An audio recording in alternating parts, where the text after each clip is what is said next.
23-year-old Lisa Techel was a newlywed and 17 weeks pregnant with her first child when she was shot to death while asleep in bed on May 26, 2012, in her rural Iowa home.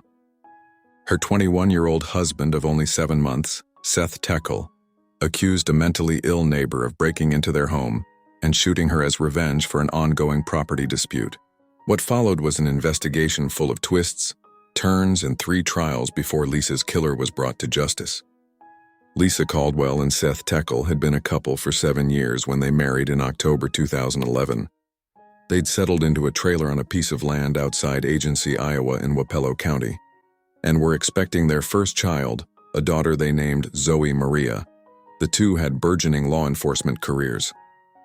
Lisa was a jailer in neighboring Washington County, while Seth, a volunteer firefighter, was set to begin working as a jailer in Wapello County, the same department where Lisa's father, Todd Caldwell, already worked as a sheriff's deputy, and Lisa was a volunteer reserve deputy.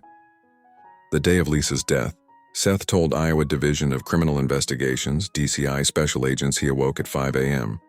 He got in the shower and heard what he thought was a gunshot around 5:05 a.m.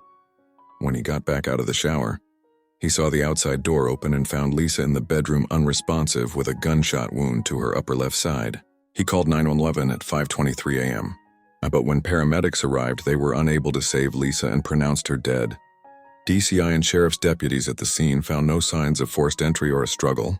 Seth provided DCI agents with a list of 5 guns he kept in the house, 2 handguns and 3 rifles, and all were accounted for. Seth also claimed he and Lisa were happily married with no significant issues. When asked who he thought might have killed Lisa, Techel immediately said, "Tate, my crazy-ass neighbor, because of the things he's been saying and doing to us.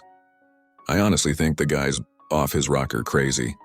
Brian Tate was a 57-year-old Vietnam veteran and avid gun owner with a history of PTSD and schizophrenia, who lived with his mother and brother on the property next door to the Techels.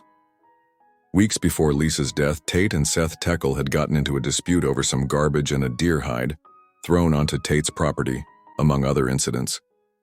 Tate had complained to responding local law enforcement about it several times, including to Lisa's father. Wapello County Sheriff Don Phillips interviewed Tate the day of the shooting and described him to AE True Crime as cooperative and providing a solid alibi.